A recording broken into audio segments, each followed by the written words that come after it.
Well, in the interest of time, we'll start going here. Again, this is Robin O'Malley. I'm the director of the North Central Climate Science Center. Most of you probably have interacted with Jeff Morissette, who was my predecessor in this position. In January or late January, I guess, Jeff let us know that he was taking a position as chief scientist with the National Invasive Species Council. He's moved on to that. I came out here on an acting basis and took over in July on a permanent basis. So I'm coming here at a time when the 5-year science and strategic plan for the center, which Jeff and the university director, Dennis Ojima, put together in 2012, roughly 5 years ago. That plan has kind of worked its way through and is winding down, and we're thinking about what the next round of priorities and interactions looks like for the center. So, and I'll come back to it in a little bit. This is a period of substantial uncertainty, but we're going to move ahead and begin the kinds of conversations that I'm going to lay out here. And as the uncertainties resolve themselves, and some of those are around budgets and some of them are around organizational boundaries and regional boundaries and things, as those resolve themselves, we'll reconcile things. But it wasn't in my blood to wait around till all that was clear to begin a strategic planning conversation. So we're kicking this off now. If I can figure out how to make my slides advance, that would be really a good thing. Okay, so just a real brief introduction, reminder of who the North Central CSC is. We're one of 8 climate science centers established in the period from 2010 to 2012. The philosophy is not that we own all of our scientists, but we're also not just NSF, we're not just a grant-making organization. So we're a boundary organization that does some of our own research. We have research scientists on staff here, but a lot of what we do is link up with university capacities, USGS capacities, and other science assets to move the science ball forward. Until this year, 2017, we were getting about $2 million a year. We're one of the smaller CSCs in terms of budget. But as you'll hear, the future is a little bit uncertain. The focus of what the CSCs is really about is natural and cultural resources, with a heavy emphasis on the things that DOI cares about. This came out of DOI, but I always think about the whole lands philosophy. DOI can't do its work without the states or USDA or what have you. So while we may start with a DOI orientation, we keep the door wide open. And we're really not about basic research or fundamental research. We're really about actionable science that will be useful in the medium term, in the visible term, for people who have to do planning or make decisions or what have you. I'm holding this webinar in the context of a rebid for the university relationship that hosts the Climate Science Center. So this, the relationship with Colorado State University and the other listed parties on the slide here was a result of a bid and proposal process that happened in 2010 and 2011. That's now, it's been extended a little bit. It's beyond its 5-year shelf life for those kinds of awards, and we've been forced to recompete them. I'll say a couple things. One is, it's a real competition. We finished the rebids for the initial 3 centers that were established in 2010, and one of them moved from the original host at Oregon State University to the University of Washington. So I'll say, without any prejudice to anyone, that it's a real competition, that CSU will have to put in a winning proposal. It's not an award that will just be rolled over without consideration. Some of what this introduces is that there are some parts of this conversation about strategic thinking going forward that we have to put firewalls up between me and between the USGS folks and the university folks, because we're while we're strategic planning with them, we're also in the middle of a procurement process where we're not supposed to be sharing some of this stuff. So we're moving ahead, again, in an uncertain period, but mostly to move the conversation forward. So in 2012, again, the science plan that Jeff and Dennis and others came up with had a mission statement. You know, it's available climate science and tools, natural resource management within our area. And sort of strategically, it broke us up into a couple different bundles.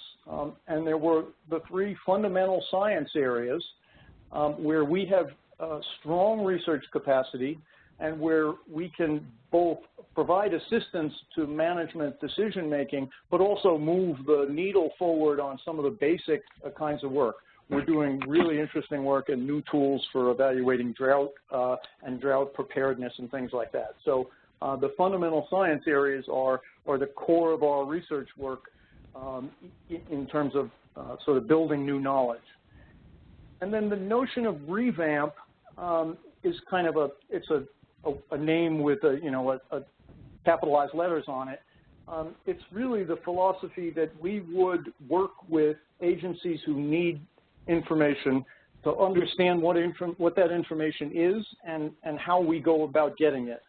And Jeff was a strong user of the VisWall process and facility that USGS has in Fort Collins. But in any case, the fundamental outlook of the science plan was some real strength in these fundamental science areas and a real strong program of working directly with agencies on particular problems, and obviously intense interchange between the fundamental science and the application component of the work. A strong strategy, and it's one that Jeff and other folks have carried out for a bunch of years. And then once again, I'm trying to make the slide move. So here's where we are now, and where we want to get to in about a year. And I think that what I want to have the conversation about is the 4 things on top. What topics should we be focusing on? What are the issues that we really should drill down on? So, for example, ecological drought and its implications has been a pretty strong focus for this center for several years.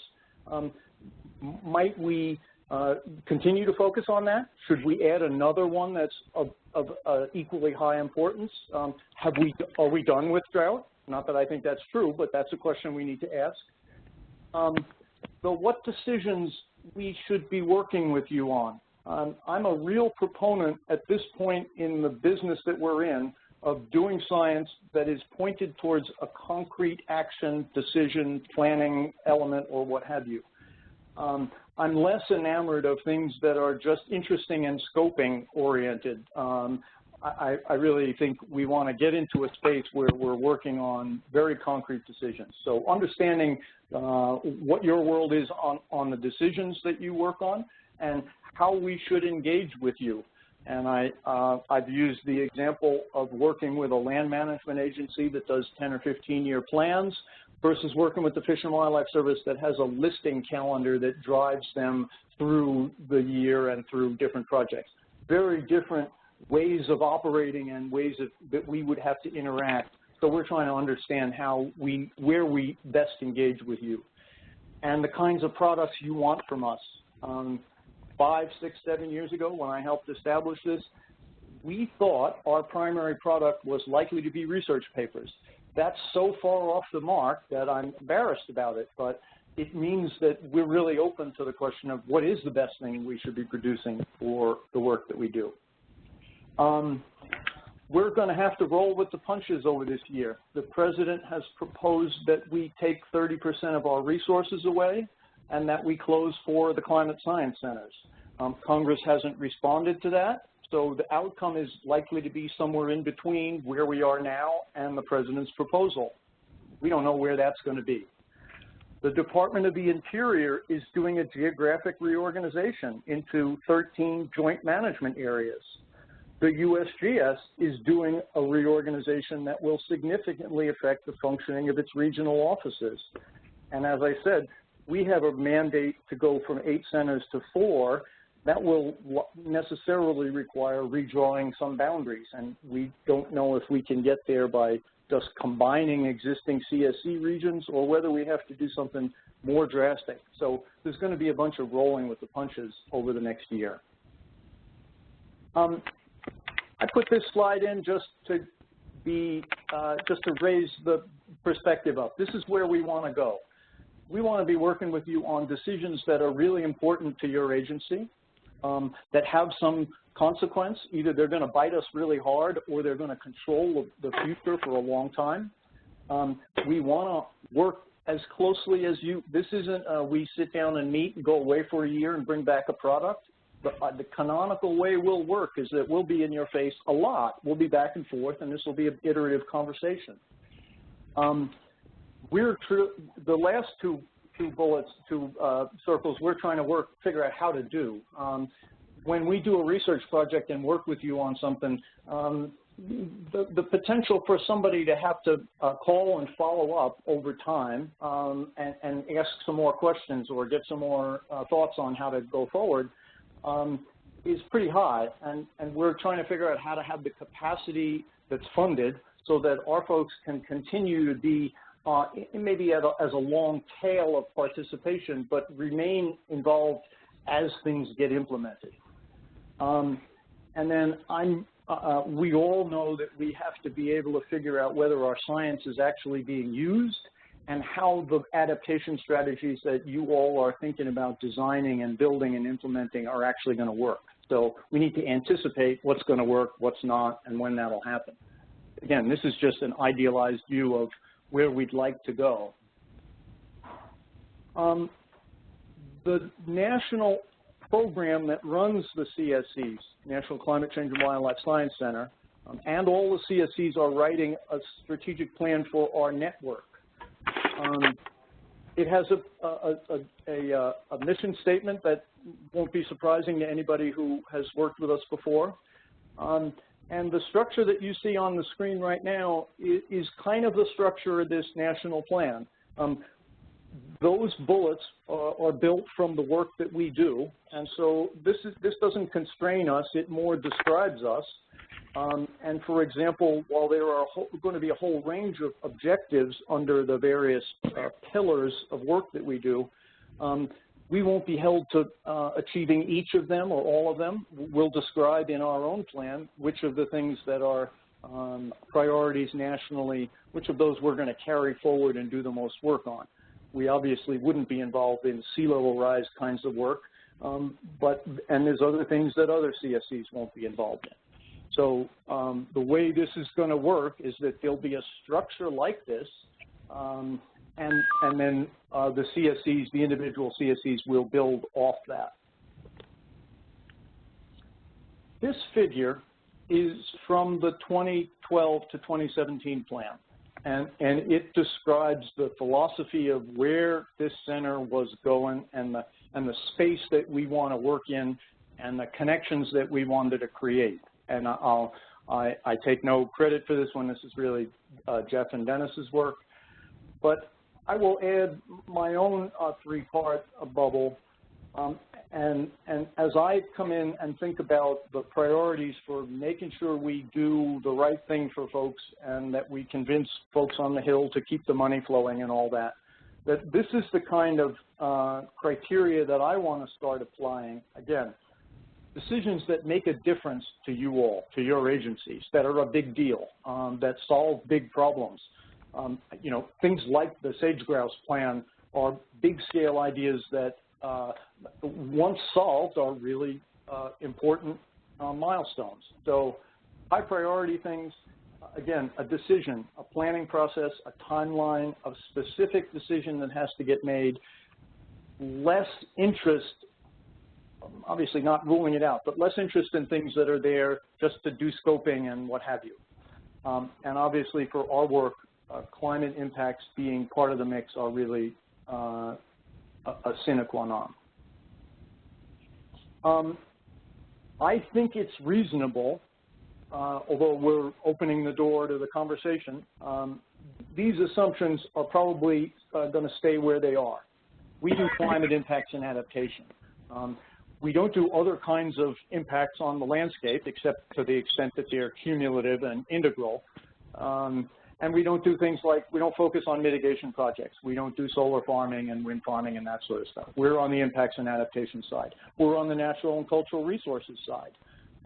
We expect that the priority within that bundle on resource use and livelihoods and community stability and factors like that are going to be emphasized more by this administration than the past, perhaps. So we think there'll be a, again, the last bullet, orientation towards livelihood implications is likely to show up more. But the emphasis on actionable science and co-development and working with you, walking back from the decision, are going to be part of our philosophical approach going forward.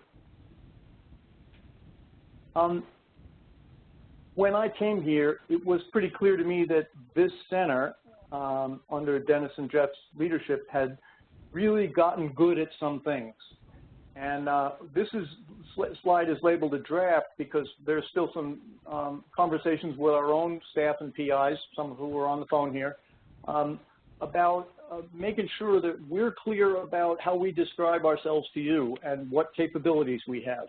These are the kinds of things that in the first few months that I've been here are the kinds of skills and assets that we want to make sure you know we're good at.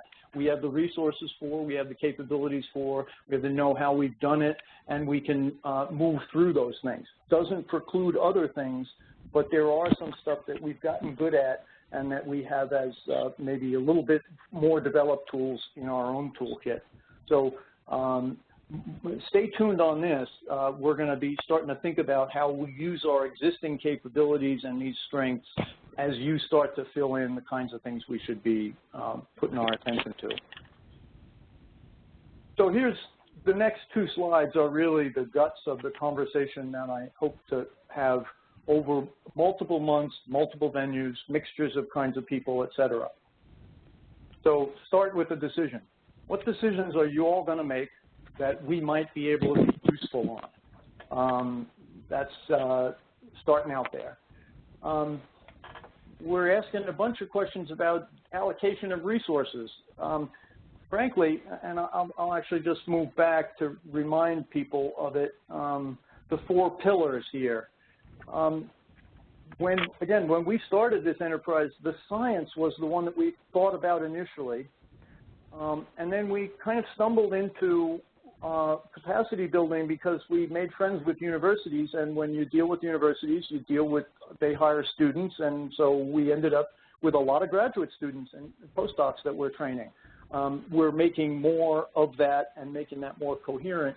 And we've also built a practice of, I guess, what you call professional training, climate smart kinds of things, vulnerability assessment practice, habitat modeling techniques, those kinds of things. So capacity building in a couple dimensions. Partnerships and convening. The landscape is likely to change in terms of what partnerships are around. The LCCs may or may not be here a year from now. So we have to think about that.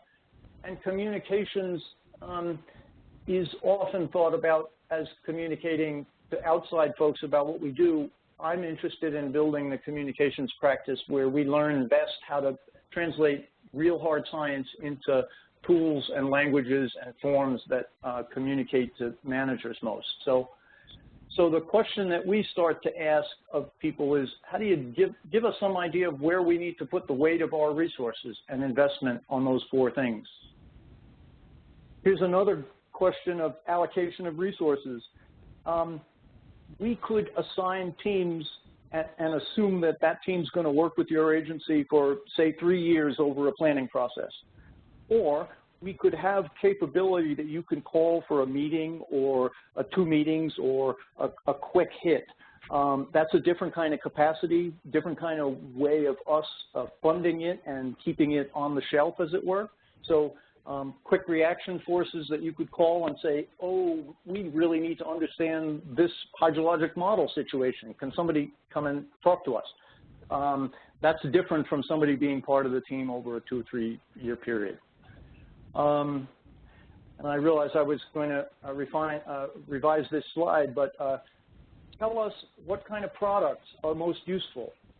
And the AFWA survey list reference there is, in fact, the Association of Fish and Wildlife Agencies did a survey of state agencies about 1.5 years ago, and they came up with a really good list of products. At the low end of the spectrum were, I'll call them high-impact research papers, science and nature.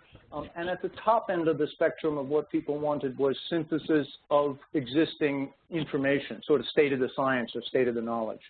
So we'll be doing some more, and in fact, there'll be some opportunities to say, I like this kind of product, this is lower priority for me. So that's the kind of conversation that we hope to have.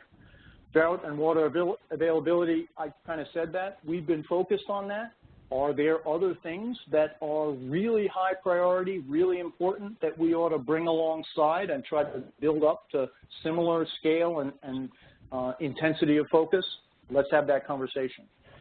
And the last one, and you'll see a similar question to the science side, is I believe the science community needs to provide the management community with better information about how to make the adaptation decision. We need to be able to tell you which things we believe are more likely to succeed, which ones will be robust across different kinds of changes, that sort of thing. We're really in our infancy at evaluating the potential likelihood of success, and that's something we need to build capacity for. But input from you about what's stopping you from making those decisions will help us focus that conversation. So similar, shorter list for our science partners. We like to make a lot of asking our management partners what they need.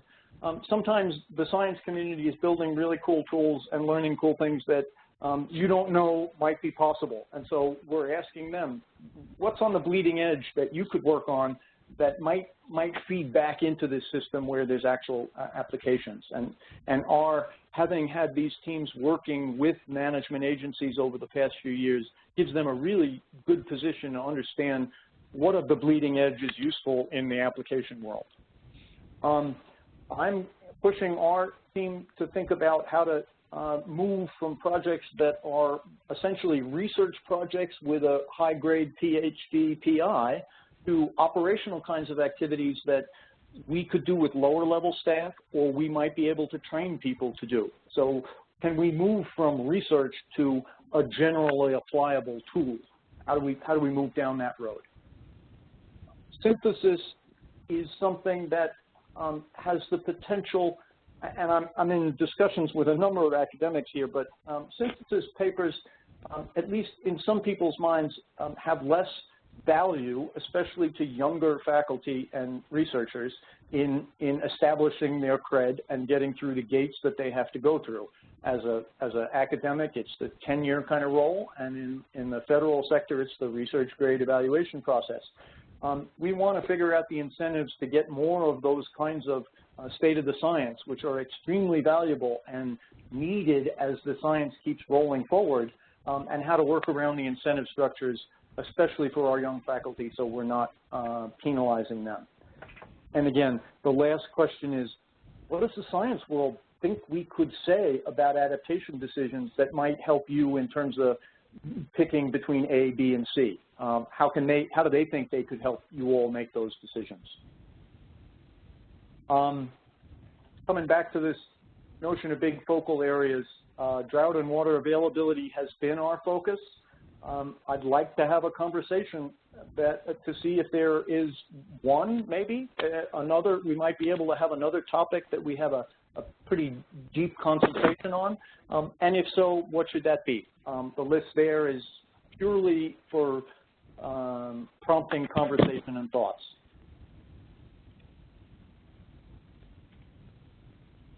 And that's all I have for now in terms of canned presentation. So I'm most happy to take questions. We will be working with individual agencies and groups of folks. So I've started to reach out to the Fish and Wildlife Service, the Park Service, BLM. We have a separate effort. We're going to work and talk to states. But if there are groups who are on this call who are interested in diving a little deeper into this, or getting something on paper that they could respond to, get these questions or what have you, let's start that conversation. But I'll open the floor for now and see if there are comments or questions.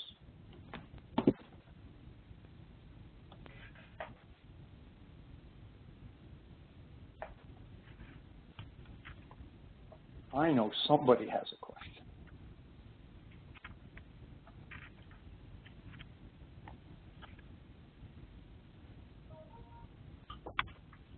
Robin, no question. This is Geneva. Yes. Can you hear me? Hi, Geneva. I just Yep. tried to look quickly. I see Sean Sinn's name, and I have been, you know, in the most conversation with the Great Northern LCC. And I don't see it, and I see Aaron Pierce, who's one of our LCC, or as we're now calling ourselves, just liaisons.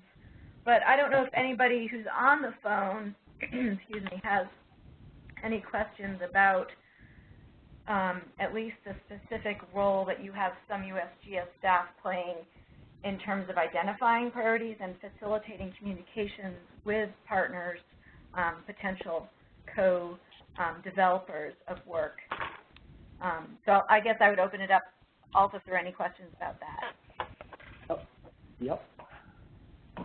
So Geneva is referring to an effort that's parallel and interwoven with this, where in addition to thinking about a 5-year strategy for where we go sort of writ large, we're doing a little bit tighter focus to try to develop maybe for fiscal year 18, depending on the scheduling, maybe for fiscal year 19, but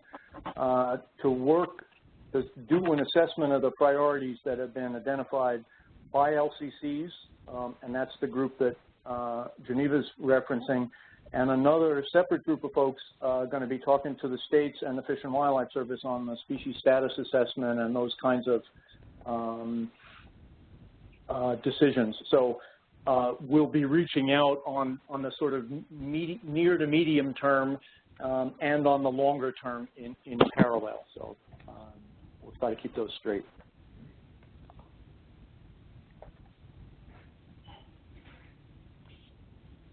So there not being a flood of questions, what I'll offer is, again, and I see a bunch of names. I know most of the organizations and have started to work with some of you. If anybody wants to see this again, do this again in depth, dig in on one of these pieces, get engaged in some other way, let me know. We'll be doing, again, we're going to post this. We're starting to arrange listening sessions with individual agencies over the next 4 or 5 months. That'll be our process, is kind of taking that list of questions and letting people hammer on them, listening carefully, trying to integrate that back together. At some point, the Department of the Interior will say that it's okay for us to convene our Stakeholder Advisory Committee, which we are currently prohibited from doing. And so the conversations that we have sort of one-on-one with agencies over the next few months, at some point when we can bring the multi-party group together, we'll be able to lay that out and say, here's the kinds of feedback we got, here's where we found commonalities or very strong differences or what have you, and work with the committee to try to have an integrated whole rather than the individual ones. But since we're precluded from having those meetings at least until September, and we're not sure after that, we're going to go ahead and do this and then sort of prepare ourselves for what would be a more integrated component of this. So I'll thank everybody for listening. I'll offer any level of engagement on this you'd like, another version of the slideshow, a meeting, a listening session, et cetera. We're We're going to spend a bunch of time trying to get people's priorities in front of us and then go back to them and say, this is how we think they fit in terms of our priorities and our world and resources, and do that over this coming year. So this is item 1 in this list, and we'll move on from there. So unless there's any last-minute questions, thank you all very much, and we'll be in touch. Robin, I have one quick question. Sure. Hello? Go for it. Okay, thanks. So, I see that the framing is around decisions, and then you just mentioned, what's the priority on the decision maker side, and what can we deliver? So, have you thought a little bit about one of the things I'm kind of struggling with in my mind is, have you thought of the mechanics of prioritizing these decisions and working and using the capacity that the CSC have and right now, the existing capacity, as I think about it, to address the need for that decision. So I mean, yeah. So I'm just thinking how the prioritizing of those decisions will happen. Yeah, that's a tough question. In part because I don't have a good sense of how much we're going to get forced into different things or whether there'll be convergence. The problem's a whole lot easier if there's more convergence and there's a lot of agreement.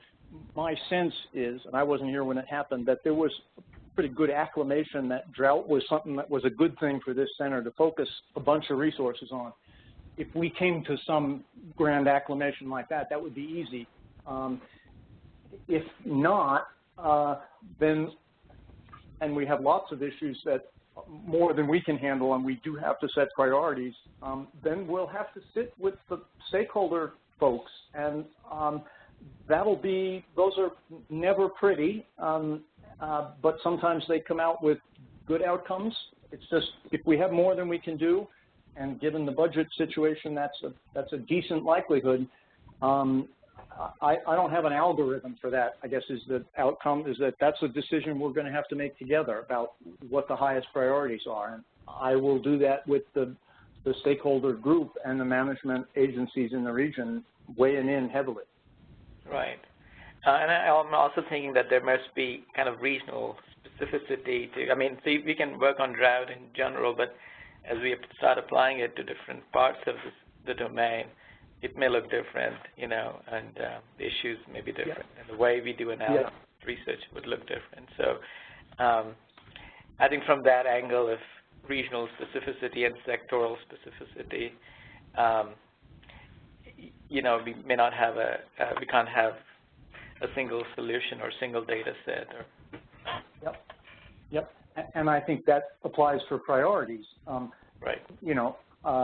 There may be different priorities, pick your slice and dice on the plains versus in the mountains, or in the northern part of our region versus the southern part, any dimension like that. So I think that's why and you're right, drought, we've acted as if drought is sort of equal priority across the entire range.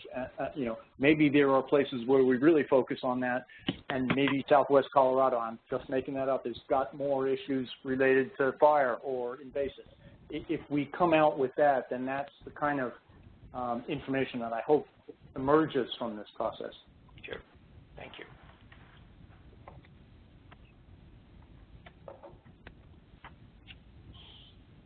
Okay.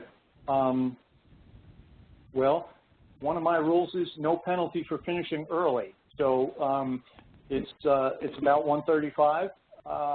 And again, I'll thank everybody for listening to me babble for a little bit, and really do invite you to help us think this stuff through. This is just the kickoff. There'll be much more structured opportunities as we go ahead. So really appreciate everybody joining. Great. Thank you, Robin. Thank you. Thanks, Paul. Thank you. Thanks, Robin.